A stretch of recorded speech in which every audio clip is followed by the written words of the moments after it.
Hello boys and girls and welcome back to Prince Academy. आज एक और video होगा अकाउंट्स का और टॉपिक है एडमिशन ऑफ अ पार्टनर। बहुत इंपॉर्टेंट टॉपिक, बहुत simple topic. So let's directly start. तो अभी हम जो सम करेंगे वो है हमारे टेक्स्ट बुक का page number 143, sum number 6। The partners are Sameer, Nisha and the new partner will be Poonam. So let's start. अब सम स्टार्ट करने से पहले मैं यहाँ पर स्टेप्स बता देता हूँ कि एग्जैक्टली स्टेप्स होने क्या चाहिए सम सॉल्व करने के, जिससे सम बहुत इजी लगे। तो सबसे पहले हमें एडजस्टमेंट्स को मार्क करना चाहिए। मतलब क्या, जिन आइटम्स पे एडजस्टमेंट है वहां पर एक छोटा सा स्टार मार्क कर दो ताकि हमें पता चले कि डेटास पे एडजस्टमेंट है या बिल्डिंग पे एडजस्टमेंट है या मशीनरी पे एडजस्टमेंट है। एक बार एडजस्टमेंट्स मार्क हो गए उसके बाद हमें क्या करना है, बैलेंस शीट को करना है खाली, उसके बाद एडजस्टमेंट्स करने हैं सॉल्व और लास्ट में करना है क्लोजिंग। तो एक एक करके हम स्टेप्स करेंगे। अब देखो टेक्स्ट बुक मेरे पास है नहीं, फिलहाल मैं मोबाइल में से क्वेश्चन देख रहा हूं, तो आपके पास टेक्स्ट बुक से आप क्या कर सकते हो, एडजस्टमेंट कर सकते हो मार्क। हम डायरेक्टली सेकंड एडजस्टमेंट सॉल्व करते जो है बैलेंस शीट खाली करो। अब बैलेंस शीट खाली करने में क्या है, हमारे बैलेंस शीट के आप असेट साइड में आ जाओ। असेट साइड में जितने भी आइटम्स हम क्या करेंगे, एक एक करके बैलेंस शीट असेट साइड में लिखते जाएंगे। तो जो सबसे पहला आइटम है हमारे पास वो है स्टॉक। तो मैं यहां पर लिख देता हूं स्टॉक।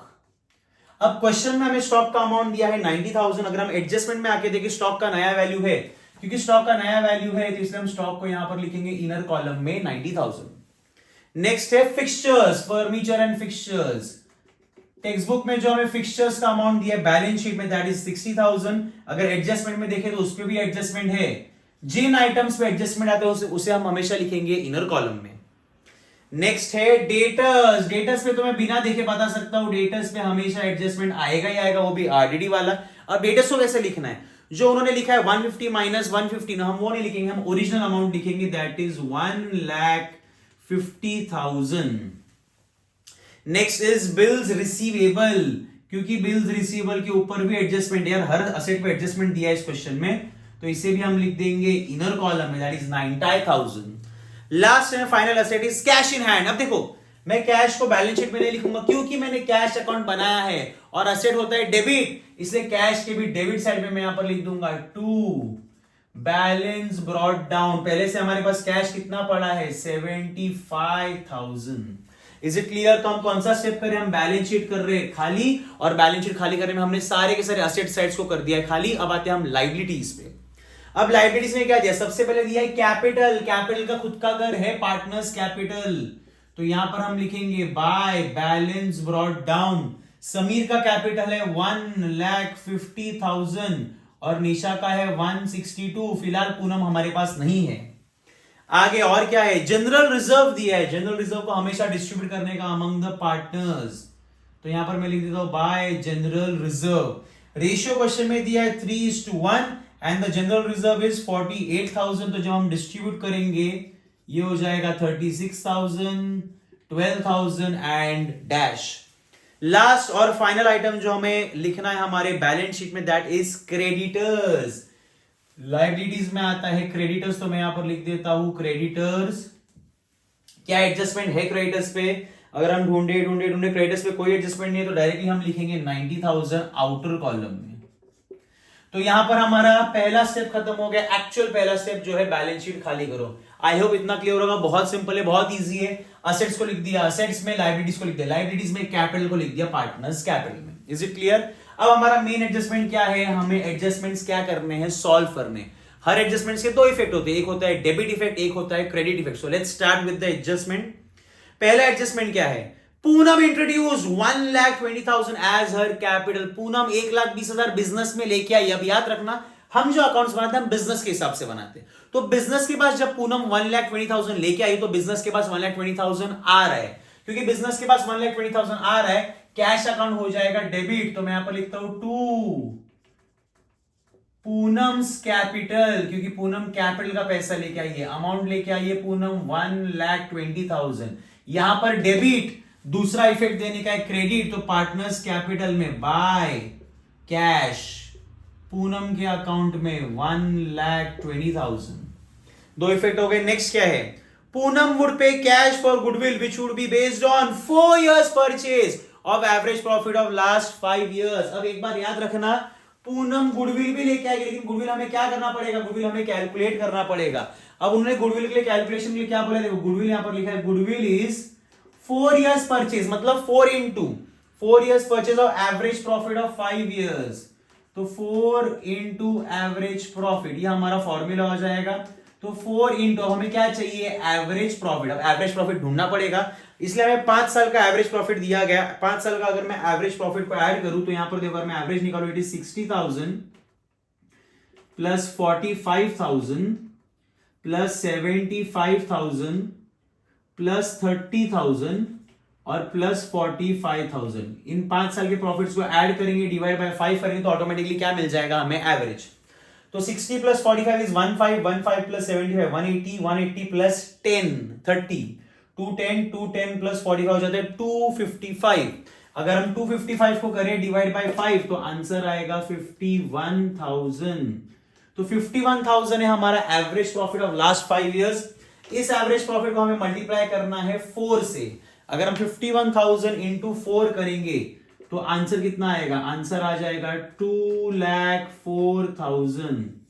अब ये जो 2,04,000 है ये होता है फर्म का गुडविल। ये पूरे के पूरे फर्म का गुडविल। हमें फर्म का गुडविल नहीं चाहिए, हमें किसका गुडविल चाहिए, जो हम पूनम को बोलने वाले लाने के लिए। अगर हम क्वेश्चन में जाके देखें, वहां पर लिखा है Poonam is admitted for 1/5 share in the firm. तो इस 2,04,000 के गुडविल में से पूनम का शेयर कितना होगा, सिर्फ और सिर्फ 1/5। तो बस हमें उतना शेयर रेस करना है। तो हम क्या करेंगे, 2,04,000 को डिवाइड करेंगे 5 से, तो हमें ऑटोमेटिकली हमारा आंसर मिल जाएगा। And the answer will be 2,04,000 divide by 5, answer आ जाएगा 40,800। तो 40,800 विल बी हमारा एक्चुअल गुडविल। तो जो गुडविल का पैसा पूनम लेके आएगी दैट विल बी 40,800। अब पूनम में जो 40,800 लेके आएगी ये भी वो कैश में लेके आएगी, क्योंकि हमारे पास कैश आएगा तो फिर से कैश अकाउंट डेबिट हो जाएगा टू गुडविल के नाम पे। अमाउंट होगा 40,800। यहां पर डेबिट, गुडविल अकाउंट में क्रेडिट बाय कैश 40,800। अब एक बात याद रखना, जैसे गुडविल आता है इसको पार्टनर्स में बांट देने का। जैसे गुडविल आएगा इसको पार्टनर्स में क्या कर देगा, डिस्ट्रीब्यूट कर देगा। हमारे 2 पार्टनर्स कौन है, पुराने 2 पार्टनर्स, एक है समीर तो टू समीर्स कैपिटल, एक है निशा तो टू निशाज कैपिटल। अब 40,800 को हमें डिवाइड करना है इन द रेशियो 3:1। अगर हम 3:1 में डिवाइड करेंगे 40,800 को तो आंसर आ जाएगा 30,600 10,200। यहां पर डेबिट, दूसरा इफेक्ट देने का क्रेडिट, तो पार्टनर्स कैपिटल में बाय गुडविल अकाउंट कि गुडविल का पैसा आ रहा है। कितना पैसा आ रहा है, 30,600 10,200 और डैश। जैसे ही एडजस्टमेंट किया ऑटोमेटिकली यहां पर गुडविल का अकाउंट हो जाएगा टैली। यहां पर भी 40,800, यहां पे भी आ जाएगा 40,800। Is it clear? तो हमारा गुडविल का एडजस्टमेंट हो गया खत्म। नेक्स्ट एडजस्टमेंट क्या है, एकदम इजी एडजस्टमेंट से असेट का रिवैल्यूएशन, मतलब या तो असेट का वैल्यू बढ़ेगा या तो कम होगा।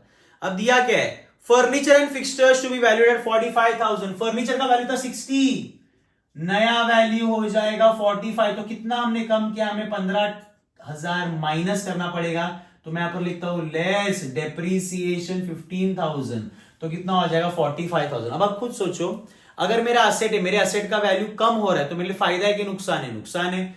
जब कभी भी नुकसान होगा हमें इसके लिखना है रीवैल्यूएशन के डेबिट साइड में। तो मैं यहां पर लिखूंगा टू फिक्सचर्स, अमाउंट कितना आएगा, अमाउंट आएगा 15,000। जिसको ये फायदा नुकसान नहीं समझते, एक और तरीका इसको जानने का, बैलेंस शीट का असेट साइड होता है डेबिट। अगर आप डेबिट से कुछ भी माइनस करोगे तो ऑपोजिट इफेक्ट हो जाता है क्रेडिट। तो दूसरा इफेक्ट कौन सा देने का, डेबिट। कोई भी आप तरीका करो तो भी चलेगा, इजी है। नेक्स्ट क्या बोला है, बिल्स रिसीवेबल 1,20,000। बिल्स रिसीवेबल का पुराना वैल्यू था 90, नया वैल्यू हो गया 1,20,000, बढ़ गया तो हम क्या लिखेंगे, एड, एडिशन या एड रीवैल्यूएशन, कुछ भी लिखा तो चलेगा। 30 ऐड करके कितना हो जाता है 1,20,000। अब जब मेरे असेट की वैल्यू बढ़ रही है, मेरा फायदा है, हमेशा फायदा को लिखने का रीवैल्यूएशन के क्रेडिट साइड में। तो मैं यहां पर लिखूंगा by bills receivable account 30,000। Again sir ऐसा नहीं समझते, कोई बात नहीं, हर एडजस्टमेंट के 2 इफेक्ट होते हैं, एक डेबिट एक क्रेडिट। अगर आप डेबिट साइड में कुछ भी ऐड करोगे तो ये डेबिट इफेक्ट है, सेम इफेक्ट। दूसरा इफेक्ट देने का क्रेडिट, तो रीवैल्यूएशन के क्रेडिट साइड में। नेक्स्ट एडजस्टमेंट क्या है, नेक्स्ट एडजस्टमेंट है stock to be valued at 60,000। Stock का वैल्यू था 90, कम होके ये बन गया 60, मतलब हमें कितना माइनस करना पड़ेगा, 30,000 माइनस करना पड़ेगा। तो हम लिखेंगे लेस रीवैल्यूएशन, या फिर हम लिख सकते हैं लेस रिटर्न ऑफ, लेकिन लेस डेप्रिसिएशन मत लिखना, स्टॉक को डेप्रिशिएट नहीं करते हम। तो अगेन नया वैल्यू हो गया 60। अगर मेरे स्टॉक का वैल्यू कम हो रहा है, मेरा असेट का वैल्यू कम हो रहा है, मेरे लिए नुकसान है। अगर मेरा नुकसान है तो रीवैल्यूएशन डेबिट साइड में मैं लिखूंगा टू स्टॉक 30,000। नेक्स्ट एडजस्टमेंट है debtors at book value less 20%। अब उन्होंने क्या बोला, डेटर्स का वैल्यू 1,50,000 है, इसको 20% कम कर दो। तो मैं यहां पर लिखता हूं less RDD at the rate 20%। अगर आप 1,50,000 का 20% कैलकुलेट करोगे तो आंसर आएगा 30,000 माइनस करके आउटर कॉलम में आ जाएगा 1,20,000। अब एक बात याद रखना, डेटर्स का वैल्यू कम हो रहा है, हमारे लिए फायदा है कि नुकसान है? नुकसान है, क्योंकि हमारा असेट कम हो रहा है। हम यहां पर लिखेंगे 2RDD 30,000 लिख दूं क्या अमाउंट? बिल्कुल नहीं। क्यों? अगर हम क्वेश्चन में ऑलरेडी जाके देखें, क्वेश्चन में 15,000 दिया है डेटर्स में से लेस करके RDD, और हमें मिला है 30। क्वेश्चन में दिया है 15 RDD, हमारा RDD है 30, दोनों में डिफरेंस कितने का? 15 का। तो इफेक्ट आएगा सिर्फ और सिर्फ 15,000 का। Is it clear? नेक्स्ट हम आगे बढ़ते हैं। लास्ट और फाइनल एडजस्टमेंट क्वेश्चन में क्या दिया है? क्वेश्चन में दिया है bills payable 15,000 have been omitted from the books. 15,000 का बिल्स पेबल हमने बुक्स में दिखाया ही नहीं। सबसे पहली बात है, अगर बुक्स में नहीं दिखाया तो दिखा दो। बिल्स पेबल हमारा असेट है कि लायबिलिटी? तो लायबिलिटी, मैंने लायबिलिटी में लिख दिया 15,000। यहां पर क्रेडिट, दूसरा इफेक्ट देने का डेबिट, क्योंकि हर एडजस्टमेंट के दो इफेक्ट होते हैं। तो यहां पर मैं लिख दूंगा 15,000। बस सारे के सारे एडजस्टमेंट हो गए, खत्म। अब हमें क्या करना है? क्लोजिंग। सबसे पहले क्लोज करेंगे रीवैल्यूएशन अकाउंट। कौन सा साइड ज्यादा है? डेबिट साइड ज्यादा है 75, यहां पर भी आएगा 75। क्लोज करेंगे तो बचेगा 45, इसको हम बोलेंगे बाय। पार्टनर्स कैपिटल ब्रैकेट में मैं लिख देता हूं लॉस, क्योंकि लॉस हो गया है। समीर निशा, पुराने दो पार्टनर्स में रेशियो क्या दिया है? क्वेश्चन में रेशियो है 3:1। तो अगर 3:1 में डिस्ट्रीब्यूट करेंगे 33,750, 11,250। यहां पर क्रेडिट, दूसरा इफेक्ट देने का डेबिट, टू रीवैल्यूएशन 33,750, 11,250, और यहां पर आ जाएगा डैश। Is it clear? तो हमने प्रॉफिट भी क्या कर दिया, सॉरी लॉस है इस बार, लॉस भी हमने क्या कर दिया? डिस्ट्रीब्यूट। अब हम क्लोज करेंगे पार्टनर्स का कैपिटल अकाउंट। तो पार्टनर्स का कैपिटल अकाउंट देखते हैं कौन सा साइड ज्यादा है। यूजुअली क्रेडिट साइड ही ज्यादा होता है, इस केस में भी क्रेडिट साइड ही ज्यादा है आई गेस। यस, 2,16,000, थोड़ा सा टोटल ऊपर नीचे हो गया है, इसे कर देते हैं रब। क्रेडिट साइड ही ज्यादा है आई गेस। सो 2,16,600, यहां पर आ जाएगा 172, 174, 184, 200, और ये हो जाएगा 1,20,000। एज इट इज यहां पर लिख देंगे 216,600, 184, 200, यहां पर आ जाएगा 1,20,000। मेरे हिसाब से हमने सब कुछ कवर कर लिया है। माइनस करेंगे तो बैलेंस कितना बचेगा? 120 में से माइनस करने के लिए कुछ भी नहीं है, तो बैलेंस बचता है 120। 184, 200 में से 11,250 माइनस करेंगे तो बचेगा 173, 200, 172, 950 बचेगा निशा का बैलेंस, और फाइनली समीर का बैलेंस। अब हमें माइनस करना है 2,16,000 में से 33। तो अगर हम 2,16,000 में से 33 माइनस करते तो बचता है 183, 183,600, 182,850, 182,850 यहां पर आ जाएगा बैलेंस। इसे हम कहेंगे टू बैलेंस कैरी डाउन। यहां पर डेबिट, तो लाइबिलिटीज में credit, capital side, sorry liability side में कैपिटल समीर, निशा, पूनम। समीर का कैपिटल है 182,850, निशा का कैपिटल है 172,950, एंड फाइनली पूनम का कैपिटल है 1,20,000। अब हमें क्या करना है? अभी हम इन सबको करना है ऐड करके देखते हैं कितना आएगा। तो 182 एंड 172 बिकम्स 350, 354 और 120 बन जाता है 464। तो हम ऐड करते हैं 182 और 172 बन जाता है 350 और 4, 354 और 120, ये आ जाएगा 474, 4,75,800, 4,75,800 आ जाता है हमारे कैपिटल का टोटल। अब हम क्या करेंगे? अब हम करेंगे बैलेंस शीट को close. Let's see if the balance sheet tally, लेकिन सर कैश तो लिखा ही नहीं, ऑफ कोर्स कैश लिखना पड़ेगा, नहीं तो बैलेंस शीट टैली नहीं होगी। तो हम कैश अकाउंट क्लोज करेंगे। कैश अकाउंट का टोटल आएगा 75 प्लस 120 195, 194 235 800, 235 800, यहां पर भी आ जाएगा 235 800। इसे हम बोलेंगे बाय बैलेंस कैरी डाउन, यहां पर क्रेडिट, यहां पर डेबिट 235 800। Is it clear? अब जरा ध्यान से देखना, जब भी आप एग्जाम में बैलेंस शीट करो, मैं आपको उसका एक स्मार्ट ट्रिक बता रहा हूं जिससे आपका टाइम भी वेस्ट ना हो, प्लस आपको पता चल जाएगा कि बैलेंस शीट टैली हो रही है नहीं। करना क्या है, जरा ध्यान से देखना। ये हमारा लायबिलिटी का साइड है, ये असेट का साइड। एक ही चीज करनी है, बस लास्ट के 3 डिजिट देखो हर एक आइटम के। यहां पर है 800, यहां पर है 000, यहां पर है 000। अगर हम 3 डिजिट स्क्वायर करें तो लास्ट में ऑटोमेटिकली क्या आना चाहिए, 800।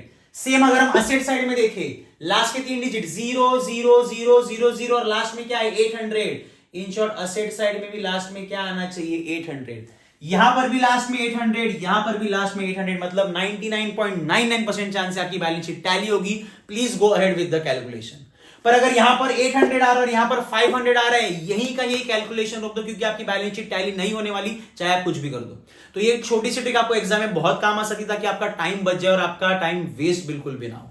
अगर हम टोटल करें अब 475 और 15 हो जाता है 490, 490 प्लस 90 आ जाता है 5,80,800। 60 plus 45 15 plus 120 is 225, 225 plus 120 is 345, 345 235 बन जाता है 5,80,800। 580 हमारी बैलेंस शीट हो गई है टैली। तो यहां पर हमने एडमिशन का एक बेसिक सा सम किया है, अच्छा सम किया। इसी डिफिकल्टी लेवल के सम्स यूजुअली एग्जाम में आते हैं। कल एक और वीडियो आएगा एडमिशन का, जिसमें हम करेंगे एडमिशन का जर्नल एंट्री के सम्स, प्लस देखेंगे कि एडमिशन की गुडविल रेस की एंट्रीज कैसे होती है, बैलेंस शीट में रीएडजस्टेड कैपिटल कैसा होता है, वो सब हम देखेंगे नेक्स्ट वीडियो में। Till then keep on studying, keep on sharing this video and keep on subscribing Prince Academy. Take care, all the best, bye bye.